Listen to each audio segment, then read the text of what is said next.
Adoro hacer lo que hago, estar en la posición que estoy, pero esos otros consecuencias de viajar y hacer lo que hago, creo que las disfruto muchísimo.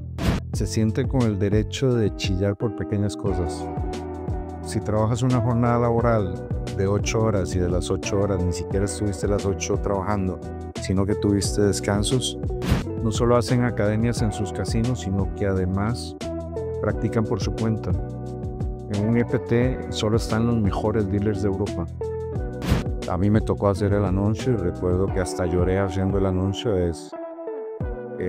La gente con la que tuve la oportunidad de trabajar se convirtieron en mi familia. Yo los veía a ellos más de lo que veía a mi familia. No pude ir al EPT porque tenía compromiso en Corea y precisamente eran las mismas fechas. Primero, a lanzar las cartas para que llegaran debajo de cada cenicero, por mi cuenta. Dominé eso, lectura de juegos, jugar con las fichas para hacer pozos. ¿Y qué decisión tomaste tal? ¿Por qué? Claro que yo tomaba mis notas. Yo iba anotando, iba aprendiendo. Llegué al casino, ya vi que era con juegos de cartas y demás. Me entrené por 3 meses. Yo creo que en los torneos de póker, aunque sean no limit, debería ser una. Pero literal, entré y a los 10 minutos llegó la policía y canceló el evento.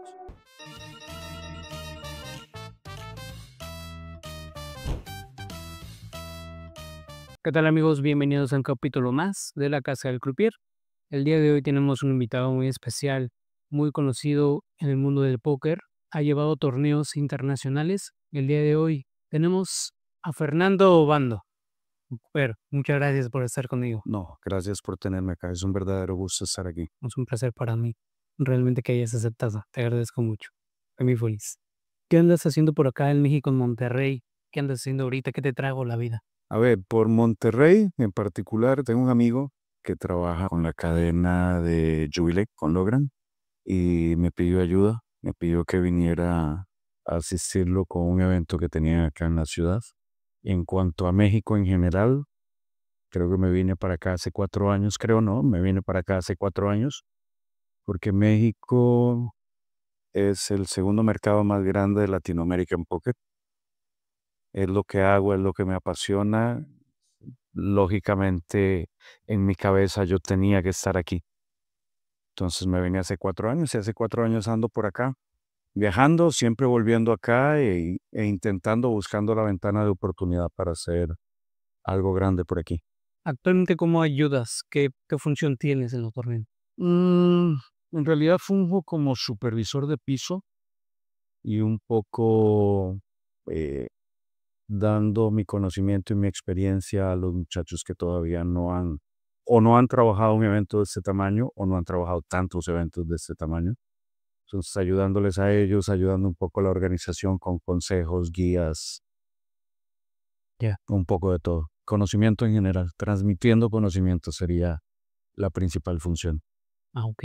Es que yo tenía la idea de que fungías como el director del torneo, o sea, que tenía el control total del como director. A ver, control total no como tal, tras bambalinas quizás sí, pero por ejemplo el director de torneo de este torneo era Abraham Sánchez.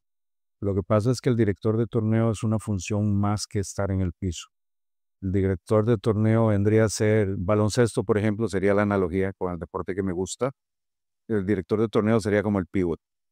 Equipo. Él es el que está coordinando con cajas, coordinando con mantenimiento, con alimentos y bebidas, con todo. De que te das todo lo necesario, la logística. Él es el que está asegurándose de que todo está in situ para que el torneo suceda como tiene que suceder. Ya veo. Ok, amigo. Bueno, me gustaría preguntarte, ¿de dónde eres? ¿De dónde naciste? Costarricense y nacido en la parte norte de Costa Rica, en un estado que se llama Guanacaste. Guanacaste. Sí. Ok. ¿Dónde estudiaste? ¿A qué nivel? En Costa Rica, en realidad tengo estudios de todo. Terminé secundaria en Guanacaste, luego me fui a la universidad, a Ciudad Capital, a San José. Tengo estudios inconclusos en biología, electrónica y electromecánica. Estudios inconclusos en 3 carreras. Y educación física. ¿Por qué no continuaste? ¿Qué es lo Y me que casé con el póker, no me vi haciendo absolutamente nada que no fuera esto. Yo empecé en póker cuando tenía 20 años. No mentiras, 20 años empecé en casinos, a los 22 empecé en el póker. ahorita vamos para allá? ¿Cómo era tu personalidad en la infancia y cómo se fue desarrollando? Me gustaría saber cómo era. El niño más inquieto sobre la faz de la tierra. Yo me crié en campo, como dicen acá en rancho. Entonces te podrás imaginar que teniendo todo el espacio que tenía para poder divertirme, somos una familia grande. Tengo 2 hermanos y 3 hermanas. 6 en total, lo que Sí. Aparte de todos mis primos y toda la niñada que llegaba a visitar a casa. Pero sí, siempre un niño muy inquieto, inclusive en adolescencia todavía seguía siendo bastante inquieto. Con los años me fui tranquilizando un poco, siempre tengo un poco de eso, lo que pasa es que la actividad la voy dosificando, la voy canalizando, pero sí, mi personalidad siempre ha sido muy, muy activa, muy sagaz, siempre estoy en todo. estar aquí, estar allá, Eh, moviéndote en todo momento. Así mismo. Amigo, ¿cómo fue desarrollo familiar? ¿Cómo eran tus padres con usted?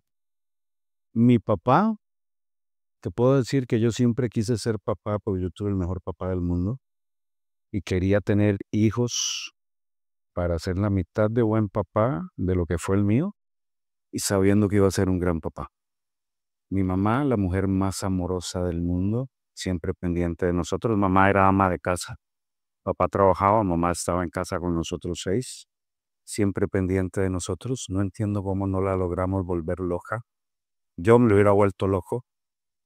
Recordando aquellos años. No, no, compadre. Mi madre tuvo casi en cualquier momento de su vida, mientras estábamos nosotros en la escuela, desde que entramos a la escuela, mi mamá lidió con 3 adolescentes en todo momento. Así es que te puedes imaginar la locura que es eso. 3 adolescentes bajo un mismo techo no es fácil. Oh, también depende mucho cómo era su carácter. Eh, Mis hermanos mayores, sí, la verdad son bastante más tranquilos que yo, pero cuando los 3 menores llegamos a la adolescencia, compadre, Agárrese. tuvo que agarrarse duro mi madre, de verdad. No, no se la hicimos sencilla. Wow. Amigo, mencionabas que tú querías tener hijos. ¿Nunca te casaste? Y tú, Me casé, estuve casado casi 22 años. Tengo una hija divina, ok, tiene 27 años. Vive en Costa Rica, es ingeniera mecánica, trabaja en una compañía que desarrolla equipos médicos y también hace algo de póker en Costa Rica, funge como dealer. Le apasiona y además hace dinero extra. Le gustan las dos, le gusta el dinero y le gusta ser dealer de póker. Entonces, se casó con las dos profesiones. mesa gallega, como decimos nosotros. Entonces, durante el día trabaja en la compañía esta de ingeniería mecánica como ingeniera mecánica y por las noches, algunas noches, 3, 4 noches por semana, va a hacer de dealer a un casino en Costa Rica, a tallar en torneos. No sabía que en Costa Rica, o sea, en los casinos de Costa Rica podías desempeñarte por día, a menos que fuera a eventos como Sí, sí, sí, sí, sí, sí, ellos tienen su plantilla fija y tienen lo que llaman allá eventuales. interesante. Sí. Deberíamos implementarlo tal vez aquí en México. Estaría, estaría bien para algunos. Ok, amigo. ¿A qué edad te enseñaron el valor del trabajo? Desde niños, yo creo que desde niños nos dejaron muy claro, sobre todo a mi padre, el valor del dinero. No que tuviéramos que trabajar por dinero. Yo te voy a decir que yo un empleo en el que me pagaran no lo tuve sino hasta cuando cumplí 20 años, que ya me empezó a dar vergüenza pedirle dinero a mi padre y ya me busqué un empleo como tal, pero mientras crecíamos, en casa nosotros cada uno tenía sus funciones. En las vacaciones de verano, si no nos quedábamos a trabajar con mi padre, nos íbamos para el rancho de mi abuelo y en el rancho teníamos que trabajar como un peón más. Ujú. Entonces creo que nos dejaron muy claro desde niños el valor del dinero y lo que edifica trabajar. Famosa frase de mi padre, es si te dan un trabajo, el que sea, así sea de misceláneo o de gerente, y no lo haces a lo máximo de tus capacidades, estás robando y yo no crío ladrones. Wow, Entonces, siempre, siempre, siempre nos enseñó, siempre nos metió en la cabeza el valor de la mística de trabajo. qué importante lección te dio. Esa y muchos más. Papá era un hombre sin mucha educación formal, pero muy sabio, con sabiduría de calle. Creo que es algo que en la actualidad se ha perdido, amigo. Que los padres ya han dejado de ser con sus hijos. Yo creo que los mismos hijos no permiten que sus padres sean, creo que va más por ahí. Con todo esto de las generaciones de cristal, sin críticas, cada quien con lo suyo, Claro. eh, ya las crianzas no son iguales. Trabajé como recepcionista en un bed and breakfast. Bed and breakfast son como hoteles de bajo presupuesto, donde van principalmente mochileros Ok. y te ofrecen un hospedaje barato que incluye el desayuno. Sí. Entonces trabajé ahí un tiempo, trabajaba y estudiaba, y inmediatamente después de eso fue que empecé en casinos. En ese momento, ¿qué carrera estudiaba? Estaba estudiando biología. Cuando empecé en la universidad fue la primera carrera en la que me metí. ¿Eres amante de los animales? Adoro. De toda la vida, criar un rancho, te puedes imaginar. No lo había visto desde ese punto, pero es cierto. Toda aquella persona que se cría con nado, con animales, le empieza a tener el amor. Sí, sí, yo siempre tuve esa inclinación, la verdad. De ahí, amigo, ¿cómo es que llegas al mundo de los casinos y cómo se fue desarrollando tu desempeño? Casualidad, terminé mi trabajo en el bed and breakfast, era absolutamente incompatible con mis horarios de universidad y estaba en casa, me llamó un amigo, me dice, ¿qué estás haciendo? Le digo, no, nada, le digo, me voy a dar un mes sabático. De ambos. Sí, voy a quedarme sin trabajar un mes, ¿todo bien? Me dice, vete a tal hotel, al Hotel San José Palacio. Me dice, "Fere, preséntate en el casino y pregunta por tal persona". Le digo, ¿y cómo para qué? Me dice, ve, están dando un curso para un entrenamiento para dealers. Le digo, ¿y qué es dealer? Me dice, si a usted no le importa, vaya, preséntese con tal, dígale que lo mandé yo y que va para el curso de dealer. Quedé pensando, le dije, bueno, la verdad que no estoy haciendo nada, voy. Llegué al casino, ya vi que era con juegos de cartas y demás. Me entrené por 3 meses. Los cursos de entrenamiento no son de menos de eso en Costa Rica. Y empecé a trabajar en el casino. Todos fueron los juegos. Eran blackjack, ruleta, mi especialidad siempre fue ruleta. Ruleta, blackjack, póker caribeño. Bueno, no se llama blackjack en Costa Rica, se llama rummy. Romy. Es una variante del blackjack porque blackjack como tal, de acuerdo a las leyes que regulan juego en Costa Rica, es prohibido. Entonces le cambiaron 2, 3 cosas y ya se puede. Póker caribeño, trick poker y creo que era lo único que había. No había nada más. Trabajé 2 años en el casino.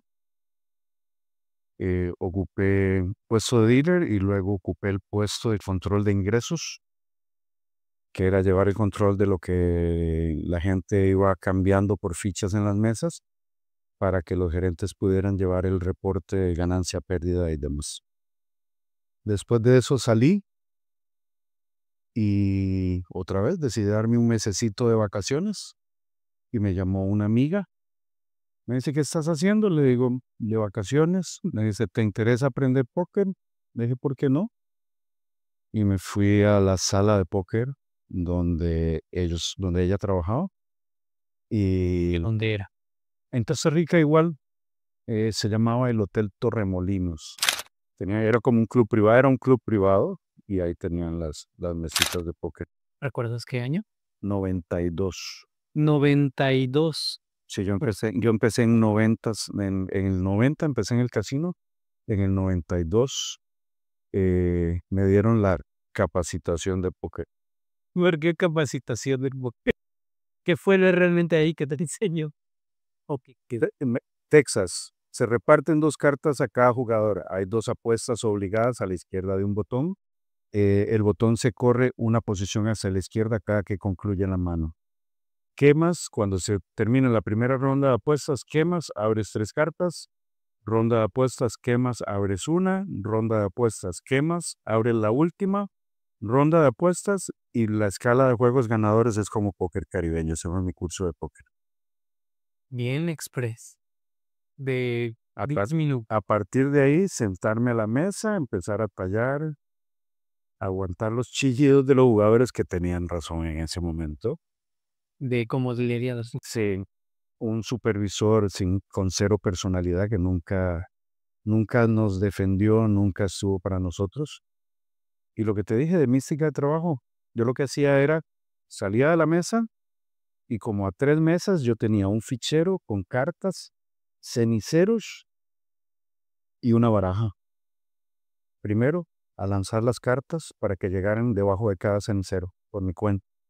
Dominé eso, lectura de juegos, jugar con las fichas para hacer pozos, todo hasta que puedo decirte que para mí el póker fue mayormente autodidacta y ya cuando fui mejorando, hay una persona a la que yo quiero mucho, la tengo en muy alta estima, Nathan Bajer, un abogado costarricense judío. Él siempre se sentaba en uno o en nueve y él me iba dando consejos. Conforme yo tallaba, él me iba dando tips. Entonces yo iba aprendiendo de eso también.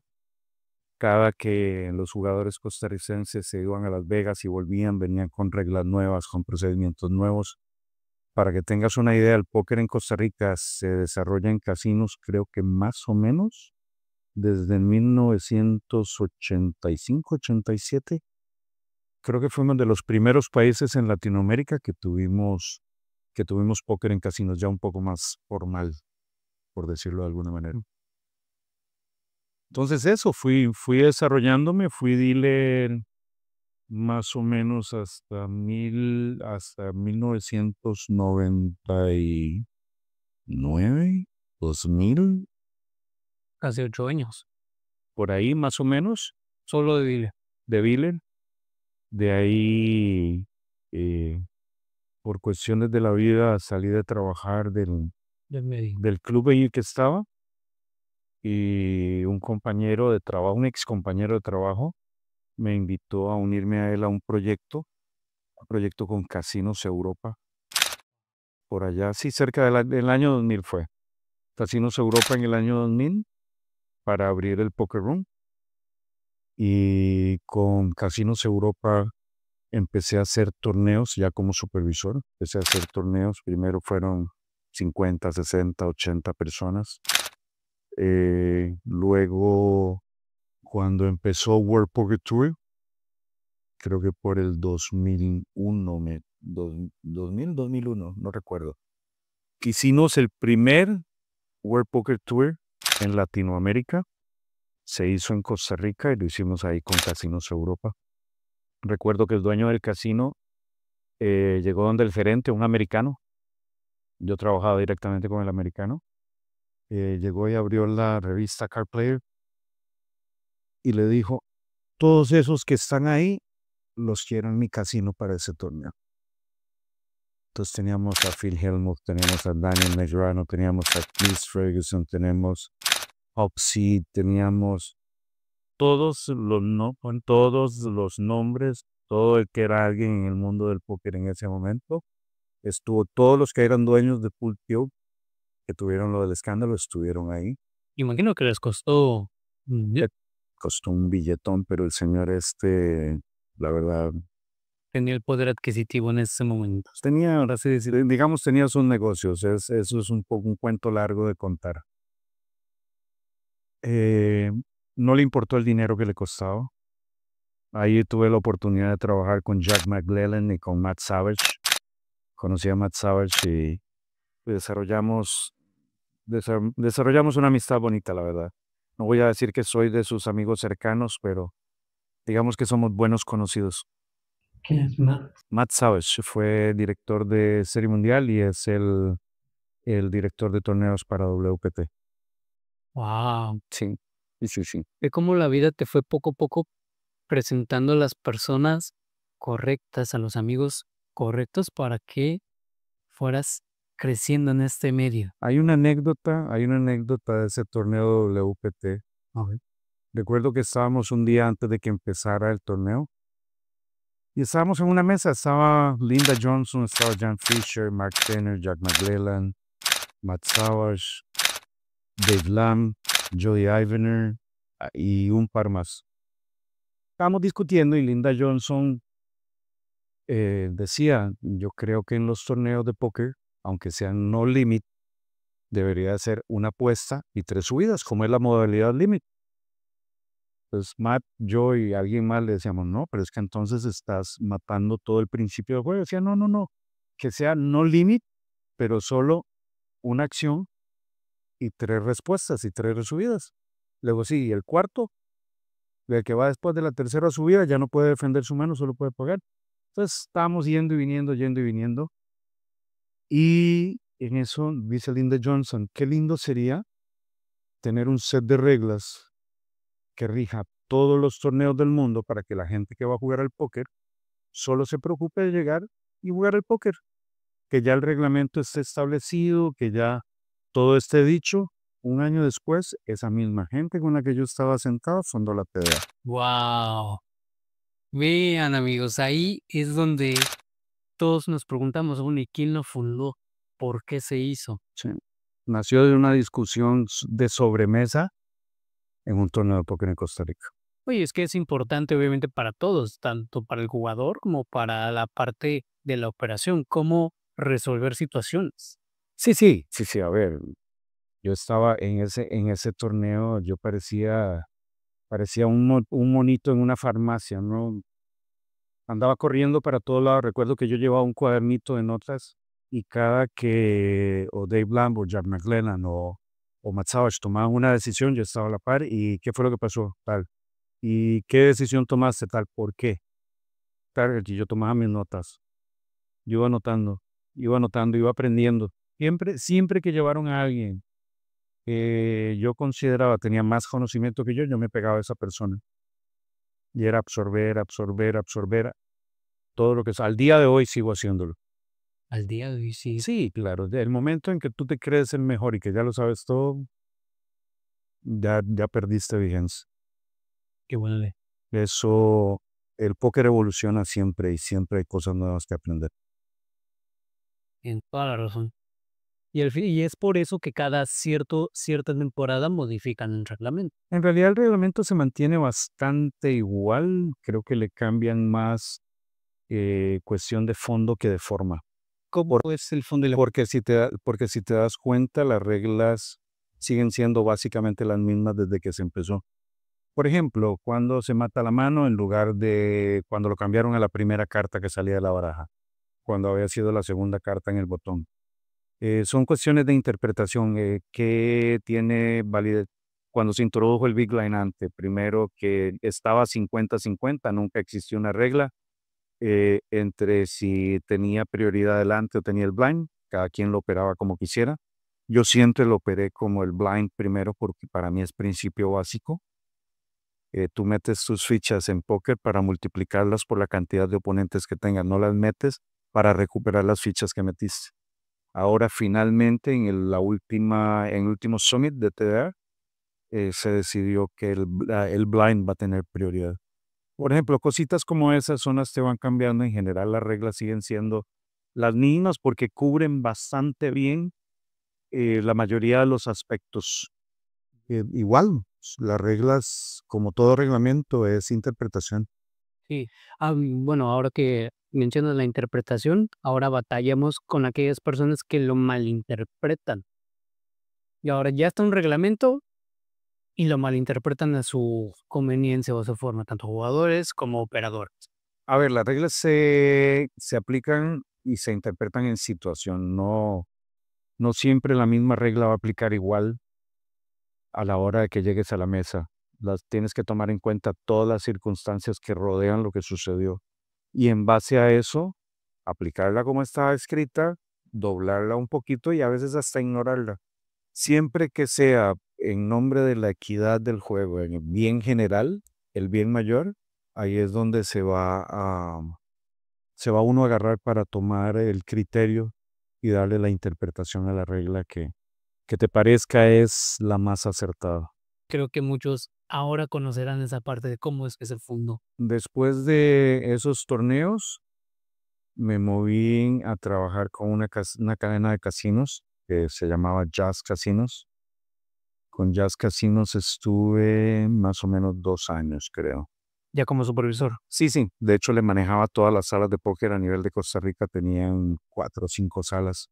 Tenía que estar viajando y demás. Y llegó en el 2003, 2004, creo. Llegó el Latin American Poker Tour a Costa Rica. Entonces, un conocido, señor que era jugador de póker y también fungía un poco como supervisor, me pidió que fuera a trabajar con ellos. Porque te reconocían. Sí, sí, ya había trabajado con él en los clubes anteriores y era cliente regular de Casinos Europa. Iba de vez en cuando a Jazz Casinos. Ya nos conocíamos de varios años. Y trabajé el primer LAPT. Recuerdo que me tocó trabajar con un supervisor que estaba demasiado ocupado viendo cómo se ligaba a las taloneras, a las meseras. Entonces yo le dije algo, le dije, hazme un favor, vete a coordinar a los dealers y yo me quedo con el piso. Entonces me quedé corriendo un piso con 42 mesas. Estaban todas en el mismo piso, entonces siempre complicado, siempre cansado, pero yo ya sabía bastante bien de lo que hacía. Entonces recuerdo que estaban los dos americanos que eran el director y el asistente del EAPT y llamaban de una mesa, yo iba y tomaba la decisión. Entonces se acercaban y me decían, ¿qué pasó? Tal cosa. ¿Qué decisión tomaste? Tal. Ah, ok. Se iban otra vez a la mesa de control, llamaban al supervisor, corría yo a la siguiente mesa, ya tomaba la decisión que había que tomar, llegaban otra vez, ¿qué pasó? Tal cosa. ¿Y qué decisión tomaste? Tal. Entonces sigo yo corriendo el piso, al ratito me llaman y me dicen, porque tú no nos dijiste que sabías de esto, que sabías lo que estabas haciendo. Le digo, porque yo vine a trabajar. Digo, yo no vine a contarle a nadie qué sé y qué no sé. Entonces se murieron de la risa los dos, se quedaron ahí sentados y el resto del torneo éramos yo y las 42 mesas No. llenas de jugadores. La gente quedó muy contenta. Recuerdo que en esa ocasión, recién empezado, creo que nosotros fuimos el evento 2 en Costa Rica de la temporada 1 del EAPT y estaban planeando seguir la gira. Recuerdo que ellos, tanto Mike como ay, Greg, Mike y Greg pidieron que yo viajara con ellos en la gira por cuestiones políticas y porque yo había tenido un problemita en uno de los poker rooms. Había tomado una decisión que no le gustó a la persona a cargo de ese proyecto en PokerStars, que en ese momento tenía sus oficinas en Costa Rica. Había tomado una decisión que no le gustó, entonces cuando ellos me pidieron a mí, ellos a quien pusieron fue a la persona que me llamó a mí para que fuera a trabajar el torneo. Al final este señor termina trabajando creo que una temporada y media. El último evento que él hizo con PokerStars fue el evento que cancelaron en Nueva Vallarta. Ah, ya. Ese LAPT que cancelaron ahí fue el último evento que trabajó este señor. Y luego de eso ya me traen a mí a bordo. Mi primer torneo viajando con PokerStars fue en Punta del Este, Uruguay. Y desde ahí estuve desde ese momento hasta que el EAPT murió. Hasta que el EAPT lo cancelaron la primera vez para cambiarlo por el Championship, PokerStars Players Championship, que lo hicieron en Panamá y lo hicieron en Uruguay. En Uruguay fue que se anunció oficialmente que el EAPT dejaba de existir. A mí me tocó hacer el anuncio y recuerdo que hasta lloré haciendo el anuncio. La gente con la que tuve la oportunidad de trabajar se convirtieron en mi familia. Yo los veía a ellos más de lo que veía a mi familia. Sí, sí. De hecho, a mi jefe, a Mike Ward, yo solo le decía papá. Él era papá. Y el resto, María Paula Montero, trabajé con Reinaldo Venegas en su momento. En supervisores estuve con Juan de Jesús, puertorriqueño, mi hermano. Estuve con Shumi, un brasilero. Estuve con, se me va el nombre, Samir Sein. Estuve con Rodrigo Aros. La verdad tuve la oportunidad de conocer gente muy linda. Algunos de ellos se volvieron, como te digo, no amigos cercanos, se volvieron familia. Y en el interín, en el proceso del EAPT, tuve la oportunidad de ir a trabajar a Bahamas con el Poker Stars Caribbean Adventure, el PCA. Trabajé PCA durante buena parte de, creo que 14 años, 15 años más o menos.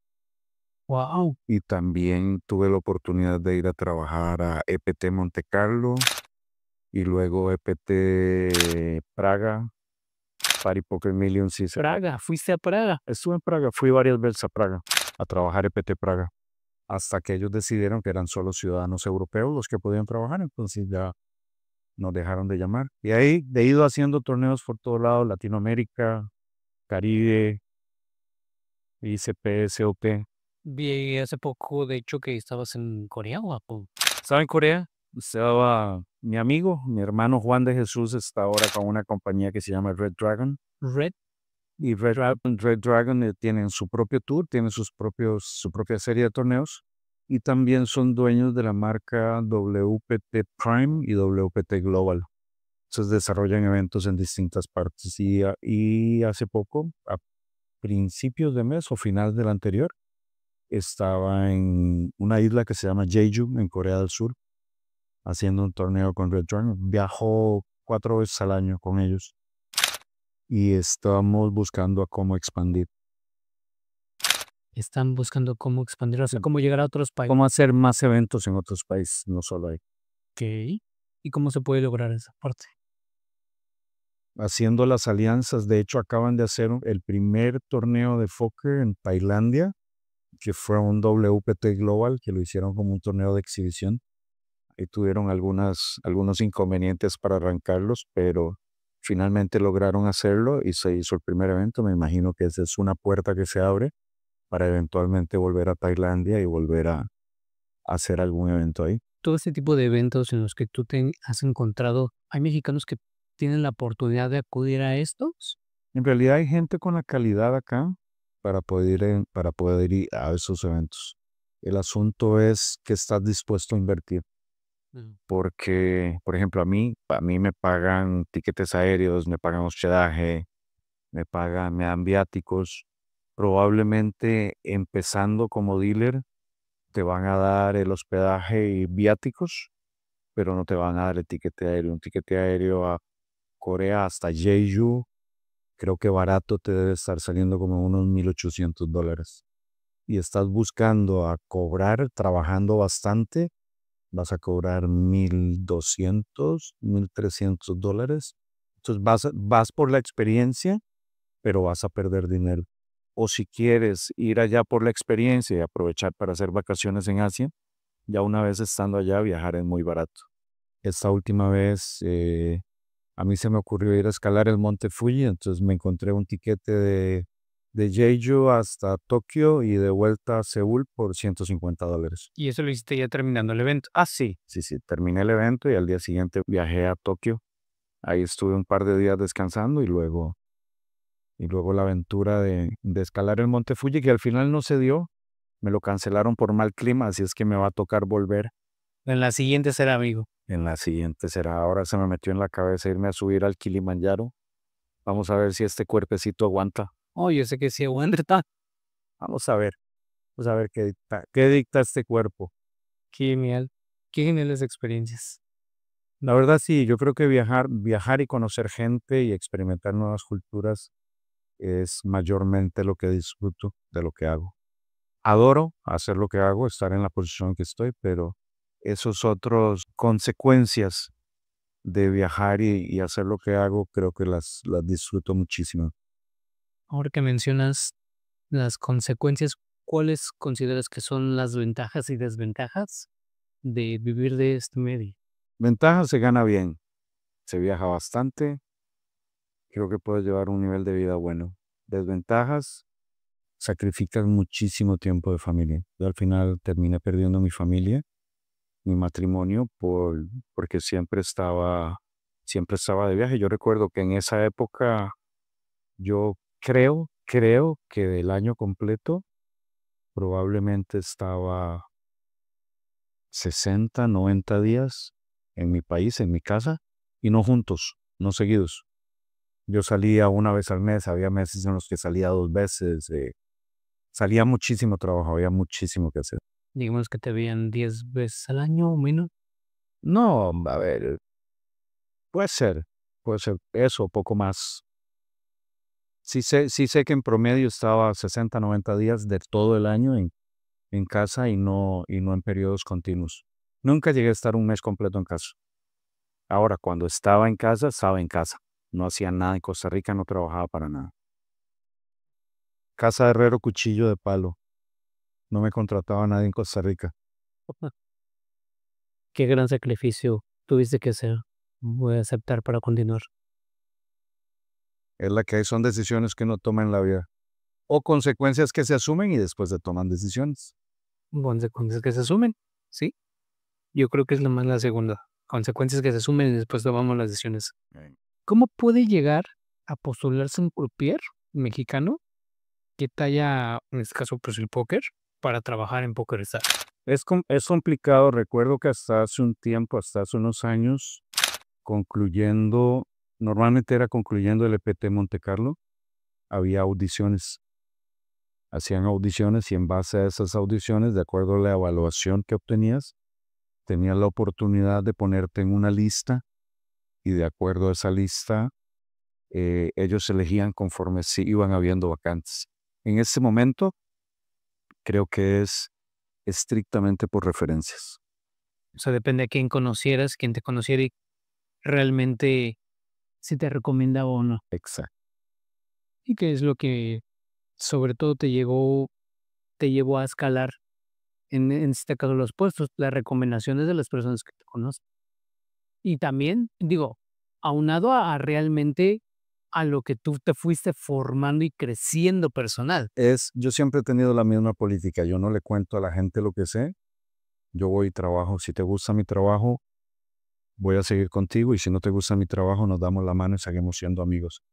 Yo recuerdo que la primera vez que fui a EPT, antes de ir a EPT, en un PCA en Bahamas, recuerdo que llevaron a una chica finlandesa. Y el Papa, my word, estaba buscando quién la entrenara. Entonces, Fernando, siendo Fernando, le dijo, ven, trabaja conmigo. Y de verdad, la chava se quedó trabajando conmigo todo el torneo. Y después de eso me invitaron al EPT Monte Carlo. Resulta que esta niña Teresa, y el apellido ni lo pronuncio porque lo voy a pronunciar mal, finlandesa, era una de las directoras de torneos del EPT. Entonces yo llego al EPT y te turnaban quién dirigía cada evento y ese evento le tocaba a Thomas Lamash, un austriaco. Entonces Thomas le dice, tú vas a ir al área de cash, vas a ir a hacer sit and goes, no sé qué. Y Teresa lo jala aparte y le dice, no, dice, si lo pones en sit and goes, lo vas a desperdiciar. Ponlo a trabajar el piso. Y en ese momento me pusieron a trabajar el piso en el EPT y tenían bastantes supervisores nuevos. Creo que la mayoría de los que son ahora ya supervisores hechos y derechos y con su posición muy en firme en EPT, me tocó trabajar con ellos y entrenarlos en aquel momento. Seguí yendo. Este año no pude ir. No pude ir al EPT porque tenía compromiso en Corea y precisamente eran las mismas fechas. y mi compromiso con Corea son 4 veces al año y ya estaba en firme, entonces Y era algo que no se podía cancelar. no, no, no, no, ya tenía eso en firme. El otro evento te pueden invitar, te pueden no invitar. Entonces, esa fue un poco la historia de EPT. Fue bonitos torneos, lindas experiencias, gente divina que he conocido, buenos amigos. La verdad que, como te digo, viajar, conocer gente, experimentar culturas, de lo que hago es la consecuencia que más disfruto. Ujú. Mi querido Bando, ¿cómo llegas a México? Yo había venido en un par de ocasiones a México, vine al Frontón, hice un torneo con ellos. Luego del Frontón me contrataron para hacer un torneo en Cancún. La misma La misma gente, el Florentino Coalla y el Borre Flores. Borre Flor. Eh, recuerdo que había terminado un Party Poker Millions en Barcelona. Salí del casino para el aeropuerto, me subí al avión, llegué a Cancún, en el taxi me iba cambiando y cuando llegué al salón entré y a los 10 minutos llegó la policía y canceló el evento. No, fue un desastre. Habían dos amigos, Juan de Jesús y Samir Sein, se habían venido antes para empezar los eventos porque yo iba a llegar un día tarde. Iba a llegar justo el día en que iniciaba, no iba a estar para la otra unificación previa. Entonces ellos dos se vinieron adelante y empezaron, estábamos corriendo el high roller en ese momento. Pero literal, entré y a los 10 minutos llegó la policía y canceló el evento. No, padre. No me voy a quejar, nos quedamos de vacaciones. Al final Borre y Tino Coalla se portaron muy bien con nosotros, inclusive nos dieron el hospedaje todo incluido, nos pagaron y nos quedamos vacacionando. Y pues al final no era parte de. Sí, sí. Y luego me devolví a Costa Rica, estuve pandemia allá y en septiembre del 2020 creo que fue, eh, Alejandro Covarrubias me invitó, insistió con la gente de Win Club hasta que los convenció a Jaime. Jaime dio el ok y me vine a trabajar con Ale Covarrubias, me vine a trabajar a Puerto Vallarta. Estuve con ellos en Vallarta, en Aguascalientes. eh, Luego salí de trabajar con ellos, me fui con Cirsa, estuve con Cirsa, volví a Win Club y después ahora salí de Win Club hace un rato ya, hace un año creo, un año largo. Y he estado viajando a hacer mis torneos afuera y de vez en cuando en alguna jugada privada aquí o allá. Yeah. Entonces en la pandemia realmente estuviste encerrado, igual no tuviste ningún ingreso. Estuve en Costa Rica, me fui de vuelta al estado de donde soy originario, al norte de Guanacaste. Tengo un tío que tiene un rancho, entonces me levantaba con él todos los días a las 5 de la mañana y a trabajar al rancho, la mejor terapia que pude haber recibido en la vida, mantenerme ocupado y pasar tiempo con mi tío. Recordando a Daniel. Sí, y yo soy muy cercano con mi tío. Desde que papá murió, él es, él es como mi figura paterna dentro de la familia. Él soy muy, muy cercano con él. Entonces estuve toda la pandemia trabajando con él feliz, yo también, compartiendo, trabajando y manteniéndome sano y sobre todo mentalmente sano, ocupado en algo. Y lo más importante para una persona. Uf, Si no, vienen las chaquetas mentales. tal cual. ¿Qué opinas de México? Y la plantilla, la operación, las diferentes empresas en las que has estado. México en general tiene mucho potencial. Creo que recién empiezan a arañar la superficie para ir logrando cositas. Creo que México está para mucho más. Ya hay marcas grandes que empiezan a voltear la cabeza hacia este lado, empiezan a ver hacia acá y creo que es importante en la parte De organización creo que todavía falta un poco, pero es un proceso. O sea, no puedes pretender que de la noche a la mañana todo el mundo haga todo tal y como debe ser. No necesariamente la gente está dispuesta a aceptar que el procedimiento es tal o cual porque alguien te lo diga. Muchas veces les toca a ellos aprenderlo de la manera difícil. Trabajar dependiendo de de la cadena de casinos que sea, se vuelve complicado y se vuelve complicado por toda la parte de tramitologías y procesos y procedimientos dentro de las compañías, que yo entiendo y respeto que se hacen por seguridad, se hacen por cumplimiento, porque hay entes reguladores acá, a diferencia de algunos otros países en Latinoamérica, pero creo que bien, van bien, todavía falta un poquito, pero van en el camino correcto. ¿Qué tan importante consideras la capacitación de los dealers? Clave, clave y crucial. Es esencial, como dices tú. ¿Crees que nos hace falta todavía demasiado? Sí, sí hacen ¿Qué falta. recomendaciones daría? Que traigan a alguien que les pueda dar una capacitación, que les dé capacitación en mecánica, en procedimientos, en todo lo que envuelve ser un dealer de póker. Trabajarles desde la parte mecánica y procedimientos hasta la parte mental.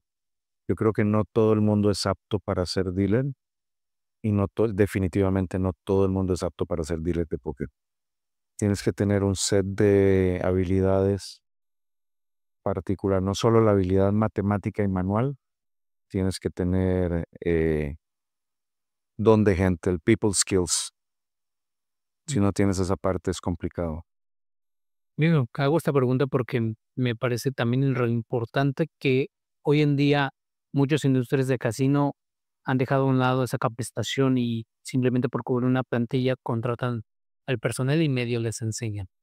Creo que no ven la importancia del póker, si bien es cierto, el póker es una amenidad dentro de un casino. Todo lo que te atrae de negocios, todo lo que te activa, las distintas áreas de explotación dentro de un casino, son cosas que están obviando. Como no tienen los porcentajes de retención que tiene una mesa de blackjack, que tiene un póker caribeño, que tiene una ruleta, eh, no lo ven tan bien. Inclusive hay casinos y hay cadenas de casinos que ven el póker como competencia de los juegos de medias lunas, cuando en realidad son un complemento. El póker te sirve para atraer gente. El que viene a jugar póker crea un acompañante. El acompañante va a ir a jugar maquinitas, va a jugar blackjack, va a consumir del restaurante, va. Es una amenidad que te atrae gente para generar más volumen dentro del casino y más volumen de negocio. Y es la parte que muchos se niegan a ver o sencillamente no lo ven porque el póker no les produce lo que le produce una mesa de ruleta. Ya, no lo ven como un negocio. Correcto. Si el póker bien manejado, la sala debería de o salir even o generar ganancia, y con el tráfico que te generó, ahí generas tu ganancia en las otras áreas de explotación. ¿Cuál es tu punto de vista en comparación con los dealers de México y los dealers en las diferentes partes del mundo con los que has trabajado? Es distinto. Es acá creo que hay bastantes que lo hacen bien de acuerdo a los estándares con los que fueron entrenados y han practicado su profesión acá. Europa, por el nivel de competencia y la forma en que los entrenan, creo que es de los mejores dealers con los que yo he trabajado. Pero ahí o sea, te equivocas, cometes error, la chillas mucho cuando estás trabajando. Sencillamente te dicen muchas gracias y ahí está la cola interminable para sustituir al chillón o sustituir al que comete errores. Ya veo. Entonces, es lo que te digo, depende de dónde. Corea son gente increíblemente trabajadora. No necesariamente en la parte técnica son los mejores, pero respecto de que sean caballos de trabajo, compadre, las horas que sean necesarias, lo que sea necesario para hacer Y lo haces. que se cumpla el evento como tiene que ser. Ya. Ya para que uno de ellos te llame y te diga, necesito levantarme de la mesa, lo sacas de la mesa de inmediato porque ya está o a punto de desmayarse o a punto de estallarse porque ocupa ir al baño. Si no es así, ellos están callados y callando. Y en Europa, lo que te digo, por el nivel de competencia que existe, es Sería interesante voltear un nivel muy alto. cómo capacitan allá a los dealers y qué les enseñan, qué hace falta que enseñar. Mística, creo que mística. Ellos también no solo hacen academias en sus casinos, sino que además practican por su cuenta. En un EPT solo están los mejores dealers de Europa. Si no eres uno de los mejores, no estás ahí. Punto. ¿Cuál es el incentivo? Económico. Un dealer en un EPT Monte Carlo, jodido, mal, en 11 días de trabajo se va a ganar 6,000 euros En 11 días de trabajo. en 11 días de trabajo. 5 o 6,000 euros. ¿Cómo definirías al mejor dealer para ese tipo de evento? Para mí el dealer perfecto es el que entra, lleva el ritmo de la mesa, baraja bien, reparte bien, lleva el ritmo de la mesa y los jugadores ni se dan cuenta, no se acuerdan con quién perdieron o con quién ganaron. Ese es el dealer que lo hizo bien en la mesa. Ay, Erwin. Si pasas absolutamente inadvertido, hiciste tu chamba bien. Poco difícil acá por el tipo de jugadores que se quejan mucho de sobre las manos. En todos lados hay jugadores que se quejan de las manos. Pero si el dealer no comete errores, lo que está haciendo es liberar vapor. Ujú. Fíjate, no lo había visto de esa manera. Interesante. Sí. Digo, ¿cuál de todos los casinos en los que has entrado, cuáles son los que más te han impresionado en cuestión de estructura, su arquitectura, vaya, ¿Nivel general o México? nivel general? A ver, los casinos en Las Vegas son una locura, pero dejando de parte aparte Las Vegas, Ujú. el Casino de Monte Carlo. El Casino de Monte Carlo es un castillo impresionante, es una edificación bellísima. Casino es muy sencillito, pero la edificación es impresionante. Hay un casino que me gusta mucho, trae muy buenos recuerdos, el Atlantic City en Lima, Perú, en Miraflores. Es, es un casino bonito, tiene un restaurante que prepara una comida divina. Bueno, en Perú, en cualquier lugar se lo me ve. ¿Qué otro casino? No, yo creo que ese. Ahorita es este casino de Jubilee, a pesar de que es una estructura viejita, está bonito. Es un casino bonito que creo que en su momento debe haber sido el boom, la bomba. Sigue teniendo vigencia, sigue siendo un casino bonito. Los casinos de Sirsa, con una onda diferente, más modernos, tienen su apelativo, pero para mí eso, el Casino de Monte Carlo, Atlantic City en Lima, Perú, y probablemente este de acá. Ahora habrá que ver cómo va a ser el de Lomas Verdes. Tuve la oportunidad de echarle una miradita por encima y aparentemente ese va a ser el casino más hermoso de toda Latinoamérica. Todo Latinoamérica. Lejos, lejos. Y el Poker Room no te puedo explicar. Es una locura. Tendrán que verlo, amigos. Tendrán que verlo. Les va a tocar cuando lo abran. Les va a tocar ir a darse la vueltita y a saludar a mi buen amigo, a Omar Lira. Saludos, Omar. Un abrazo. Para terminar, Fer, ¿qué consejos le darías a los casinos en México que tú has observado ciertos errores y a las personas que están en la academia para formarse como croupier? A los casinos, yo creo que tratar de tener una plantilla fija, inclusive con los externos, ¿Cómo lo logras? Dando algún tipo de incentivo adicional, normalmente económico, para que esa gente prefiera trabajar contigo que en otros eventos. Pues te puedes asegurar de tener a los mejores. Y no solo dando este incentivo, les da razones para tener a los mejores, también te da el derecho a exigir que los que ya están ahí sigan teniendo vigencia como los mejores o mejoren aún más. Y si no, pues sencillamente muchas gracias, el que sí. Ahí te vas a dar cuenta como la gente que de verdad ama esto va a echar mano de su propio tiempo para practicar y mejorar. ¿Por qué? Porque yo quiero estar ahí. ¿Por qué quiero estar ahí? Porque gano bien, porque me dan buen ambiente de trabajo, me tratan bien. Pero el principal incentivo en mi experiencia es dinero. Que Para mí lo fue toda la vida. Yo recuerdo tener un jefe que llegaba y me decía, qué buen trabajo haces. Yo le decía, jefe, no me diga. Yo me doy las palmadas en la espalda solo. Póngame dinero en el bolsillo. Así yo me compro lo que a mí me da la gana y yo soy feliz. Las palmaditas, usted no se preocupe, yo solito. En cuanto a los dealers que estén en academia, deben de dilucidar primero si de verdad es esto a lo que se quieren dedicar. Y si de verdad quieren dedicarse a esto, háganlo con alma, cuerpo y corazón. Háganlo para ser los mejores. las quejas déjenlas a un lado, amigos. Ah, que no siempre van a chillar. Yo se lo digo a los dealers en todas las, que no se sientan especiales. Todos, en todas las latitudes chillan. Inclusive los europeos son los menos. Los que chillan, chao, y viene el que sigue, pero siempre está el que chilla. Los que chillan, chao. Vaya. Ok. Sí, es complicado. Es complicado cuando la gente, lo que te digo, creen que son los mejores y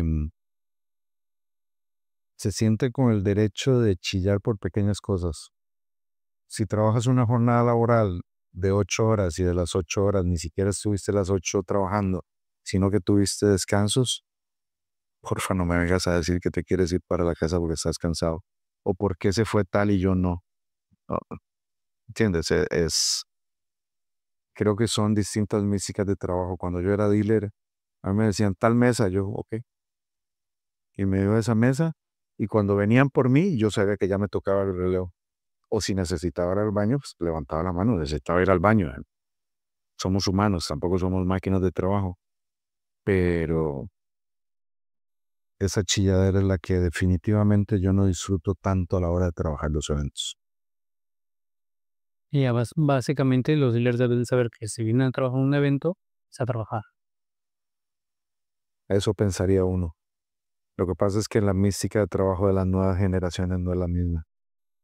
Yo le comentaba el otro día en el torneo que mi récord fueron 36 horas en una mesa de cash sin relevos. Me daban chance de ir al baño, me traían café a la mesa y yo tomaba café ahí y con eso 36 horas seguidas. Wow. Obviamente la propina que se generaba en esa mesa era mía. Yo estaba en el casino y las propinas eran para el que estaba pagando. Yo, "Ay, entonces me quiero ir, estoy cansado, chao. El que ya tengo sueños, vaya a dormir. Aquí déjeme que yo la atiendo. Amigo, a mí, déjense en una mesa donde yo esté generando mi propio dinero, déjenme ahí y olvídense de que yo existo. Yo creo que deberían implementar a lo mejor esa parte para ver qué tal. Creo que eso es un buen incentivo. Se lo sugerí a la persona que está a cargo del póker en Logan, en Chile, y a ver si me toman el consejo y lo implementan. Yo le dije, si tienes una sala de póker donde los dealers se dejan su propia propina y pagan un porcentaje para supervisores y cajeros, puedes tener la certeza de que si la sala camina bien, vas a tener a los mejores dealers. Y básicamente plantilla, que es lo que muchos casinos sufren, la plantilla. Sí, no, la rotación principalmente. Si tienes una sala que produzca bien y que yo esté generando mi dinero, yo quiero trabajar ahí, yo voy a aplicar para trabajar ahí. Y una vez que logre entrar, voy a hacer todo lo posible por mantenerme, no voy a querer que me echen Claro, o irme, claro, todos ahí se esforzarían. obvio. Tal vez sería un buen incentivo y ojalá que te escuche. Sí. Muchas gracias, Fer. No, Te agradezco mucho por esa entrevista. gracias a ti. Chido.